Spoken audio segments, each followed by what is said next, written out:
Public से समझाइश जारी है, उन्हें काफ़ी समझाया गया, लेकिन यूथ इतना एग्रेसिव था कि उन्होंने पत्थरबाजी शुरू कर दी, तो उन्हें हमें खदेड़ना पड़ा।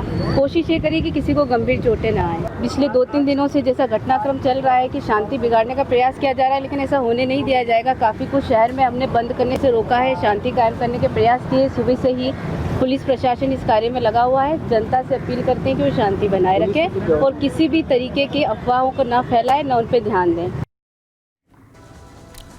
लेकिन सवाल यह है कि भीलवाड़ा का गुनहगार आखिर कौन है? कुछ सवाल जो खड़े हो रहे हैं, एक एक कर वो तमाम सवाल आपके टेलीविजन स्क्रीन पर जो इस वक्त आ रहे हैं कि भीलवाड़ा की अमन चैन का दुश्मन कौन है? भीलवाड़ा में दंगे की साजिश आखिर किसने रची? क्योंकि जिस तरह की स्थिति उस वक्त पैदा हुई वो एक दिन में तो नहीं हुई होगी, उसके लिए पहले से वो प्लानिंग जो है वो की गई होगी और वो साफ तौर पर दिखती भी है। हिंदू मंदिर पर गौवंश का अंग आखिर किसने रखा? क्या किसी ने उसे रखते हुए देखा? क्या कोई भी उस वक्त वहां पर मौजूद नहीं था? हिंदुओं को आखिर कौन भड़काना चाहता है? क्यों हिंदू त्योहारों पर इस तरह की तस्वीरें सामने निकलकर आती है? क्यों हमेशा माहौल को बिगाड़ा जाता है? क्या राजस्थान में कोई बड़ी साजिश चल रही है? क्योंकि हर त्योहार के मौके पर इसी तरह की कोई ना कोई तस्वीर सामने निकलकर आती है। भीलवाड़ा में दंगे से आखिर किसे फायदा हो रहा है? आरोपियों की गिरफ्तारी अब तक क्यों नहीं हुई?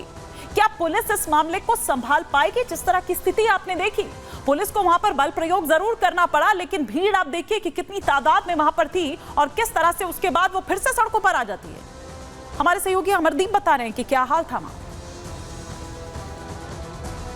रविवार की घटना थी जब देर शाम एक गाय की पूंछ जो थी वो काट करके जन्माष्टमी के एक दिन पहले और एक मंदिर के बाहर रख दी गई थी, जिसके बाद लोगों ने जो था आक्रोश लोगों में आया और आक्रोश के बाद में लोगों ने नारेबाजी भी की, लेकिन प्रशासन की तरफ से समय दिया गया था 2 से 3 घंटे का जब समय दिया गया था, तो उसके बाद में प्रशासन ने सुबह की मोहलत मांगी थी और इसके बाद में कुछ आरोपियों को डिटेन भी किया, लेकिन पूछताछ जारी है। अब चूंकि जब पूछताछ जारी है तो उसके बाद ये तमाम जो चीज़ें थी उनको लेकर के समय प्रशासन को, पुलिस को जो था वो चाहिए था, लेकिन जन्माष्टमी के दिन बहुत बड़ी तादाद में एक मॉब इकट्ठी होती है और बाजार बंद कराती है। बाजार बंद को जो लोग सपोर्ट कर रहे थे, उसके बाद पुलिस जो है वो फ्लैग मार्च करती है और फ्लैग मार्च होने के बाद यहाँ पे तमाम जो पुलिसकर्मी हैं वो निकलते हैं बाजार खुलवाने के लिए।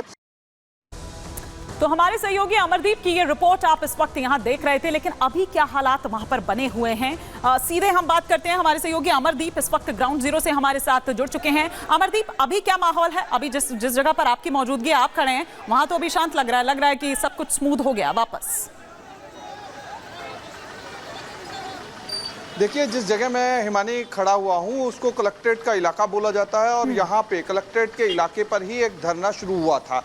उस धरने में जो लोग बैठे हुए थे वो मांग कर रहे थे कि जो गिरफ्तारी हैं वो हो और अभी पुलिस ने जो डिटेन किए हुए लोग हैं उनकी जो है स्थिति बताएं कि वो लोग कौन है, पूछताछ जिन पे चल रही थी। अभी यहाँ पे वो बाइक है जो धरने में बैठे हुए लोग थे जिन्होंने लगातार यहाँ पत्थरबाजी की। पत्थरबाजी करने के बाद पुलिस को उन्हें खरीदना पड़ा। उन सारी बाइक को जब्त किया जा रहा है। अभी भी पत्थर जो है सड़कों पर फैले हुए हैं, पड़े हुए हैं, लेकिन तमाम कलेक्ट्रेट के बाहर से एक बड़े मॉब को यहाँ से खदेड़ना पड़ा पुलिस को। और यहाँ आप देखेंगे दूसरी तरफ जूते चप्पल जो हैं वो सड़कों पर यहाँ पे पड़े हुए हैं। करीब 50 से ज़्यादा दुपहिया वाहनों को जो है पुलिस ने जब्त किया है। इसके साथ ही कई पुलिसकर्मियों को पत्थरबाजी में चोटें आई हैं।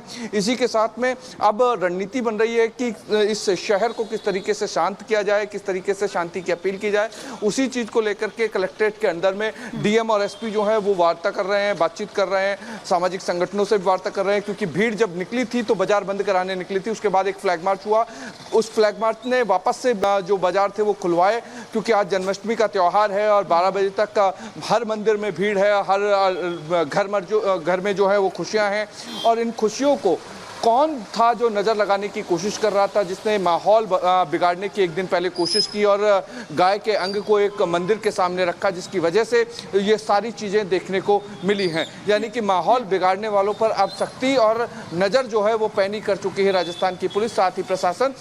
इसके साथ ही डीएम ने जो है वो नजर बनाने के आदेश तो भी हम दिए देखते हैं कि जब भी कोई इस तरह की घटना हो जाती है फिर उसके बाद दिखाई देता है कि फ्लैग मार्च हो रहा है, पुलिस एकदम चाक चौबंद हो जाती है। लेकिन जब पता है कि हर बार त्योहारों पर इस तरह की तस्वीर सामने निकल कर आती है तो पहले ही क्यों नहीं अलर्ट हो जाते हैं? खासतौर पर ये जो संवेदनशील इलाके होते हैं चिन्हित क्यों नहीं किया जाता है, वहां पहले से ही फोर्स क्यों नहीं बढ़ाई जाती है? इस तरह के तमाम सवाल है। लेकिन पहले मैं बात ये करूंगी कि कैसे कंट्रोल होगी स्थिति, क्योंकि वहां पर महामंडलेश्वर तो बीच सड़क पर बैठे हुए हैं, धरने पर बैठे हुए हैं, अल्टीमेटम दे रहे हैं, बिल्कुल एकदम गुस्से में नजर आ रहे हैं कि अगर नहीं किया तो आर पार एकदम हो जाए।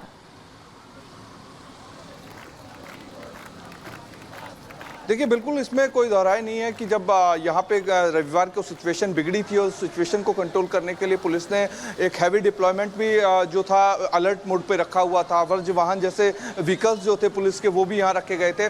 लेकिन जब धरना प्रदर्शन चल रहा था तो उस वक्त कोई साधु संत और महामंडलेश्वर नहीं थे, वो सिर्फ धरना प्रदर्शन करके पुलिस से बातचीत करने गए थे। पीछे से जो मॉब थी, जो मेरे ठीक पीछे का हिस्सा है, यहीं पर पूरी मॉब बैठी हुई थी। उसी में से ही पहले नारेबाजी शुरू होती है, उसके बाद में पथराव शुरू होता है। पथराव में कई पुलिसकर्मी घायल होते हैं और इसी सिचुएशन को भांपते हुए पुलिस जो है उन जो भी यूथ था, जो मॉब थी, उसको खदेड़ती है और लाठीचार्ज करती है। ये बात सही है कि राजस्थान के कई सेंसिटिव इलाकों में, सेंसिटिव जिलों में पहले से ही ये तैयारी होनी चाहिए थी, लेकिन घटना के बाद इस तरीके की कार्रवाई होती है उससे ठीक पहले ये तमाम चीजें पुलिस को भी और खुफिया विभाग को भी दुरुस्त करना पड़ेगा। बिल्कुल अमरदीप, आप नजर बनाए रखिए। फिलहाल शुक्रिया इस तमाम जानकारी के लिए आपका। तो तस्वीर हम देखिए यहाँ पर दिखा रहे हैं कि किस तरह से राजस्थान में एक बार फिर से माहौल बिगाड़ने की कोशिश हुई त्योहार के मौके पर। लेकिन आइए अब आगे बढ़ेंगे और बात अब अपने नेक्स्ट सेगमेंट की करेंगे, थर्ड सेगमेंट की करेंगे, जिसमें हम बात कर रहे हैं कि अमेठी में किस कदर वो हैवान नजर आता है जो युवती को झांसा देता है शादी का। कई महीनों तक वो उसके साथ दुष्कर्म करता है। ना केवल इतना बल्कि धर्म परिवर्तन का दबाव भी बनाया जाता है। कैसे खुला ये पूरा मामला, आइए हम आपको बताते हैं अपने इस सेगमेंट पर। तो हम आपको यहां पर दिखा रहे हैं कि किस तरह से दरअसल अमेठी में यहां पर ये पूरा जो मामला है वो सामने निकल कर आया। सिलसिलेवार तरीके से अगर ग्राफिक्स के जरिए हम यहां पर बताएं कि अमेठी में एक लड़की का अपहरण होता है, उसके बाद उसके साथ दुष्कर्म किया जाता है। करीब 2 महीने तक उस लड़की को, उस युवती को बंधक बनाए रखा गया, उसका दुष्कर्म किया गया। जो नाम निकलकर सामने आया है वो आजाद नाम का एक शख्स है, एक युवक है जिस पर दुष्कर्म का ये आरोप लगा है। आजाद का साथी एक रजा भी है जो बताया जा रहा है कि इस वारदात में शामिल है। ना केवल इतना बल्कि पीड़िता पर उसके बाद धर्मांतरण का दबाव भी बनाया जाता है। ये आरोप यहाँ पर है कि धर्म बदलने की उसको जोर आजमाइश जो है वो की जाती है। पीड़िता से शपथ पत्र पर बकायदा साइन कराने का आरोप है। धर्मांतरण के लिए राजी नहीं होने पर उसे मारा पीटा जाता है। आरोपियों के चंगुल से वो किसी तरह से फरार होती है। पीड़िता ने थाने पहुंचकर उसके बाद ये शिकायत दर्ज कराई। पुलिस ने केस दर्ज कर मामले की जांच शुरू कर दी है।